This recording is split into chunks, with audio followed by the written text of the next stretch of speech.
तो केतन, सब लोग पार्टी मना रहे हैं कि एक साल बाद 75% ऑफ पीएफ बैलेंस निकाल सकते हो। इसमें एक बड़ी दिक्कत है। बिल्कुल। पहले आप जब पैसा निकालते थे, ज़्यादातर पैसा आपका 5 साल के बाद या 7 साल के बाद निकलता था, तो आपका जो भी एम्प्लॉय और एम्प्लॉयर शेयर था वो टैक्स फ्री होता था। लेकिन अगर ये लिमिट अब कम करके 1 साल कर दी गई है, लेकिन आपका जो पीएफ बैलेंस है वो टैक्स फ्री तभी होता है जब आप कंटिन्यूस 5 साल उस पर पैसे डिपॉजिट करते हैं। तो जैसे ही आपने 1 साल के बाद पैसा निकाल लिया है, जो आपका एम्प्लॉयर शेयर है, अगर आपने उससे पैसा निकाला है तो वो बिल्कुल टैक्सेबल होगा। और जो आपका एम्प्लॉई शेयर है, अगर आप न्यू रिजीम में हैं और आपने ऑलरेडी उस पर टैक्स भरा है तो उस पर नहीं देना पड़ेगा, लेकिन एम्प्लॉयर शेयर पे ज़रूर आपको टैक्स देना पड़ सकता है। केतन, मुझे पढ़ने के लिए अगर फॉरेन में जाना हो तो ईपीएफ से मैं पैसे निकाल सकता हूँ?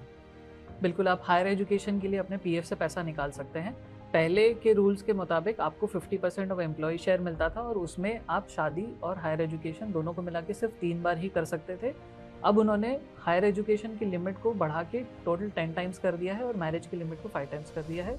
So from 3 the total limit is now 15 times in your membership. और इसमें आपको 100% of eligible balance which is 75% of your PF balance आप विड्रॉ कर सकते हैं, because the other 25% it will be locked in for your future.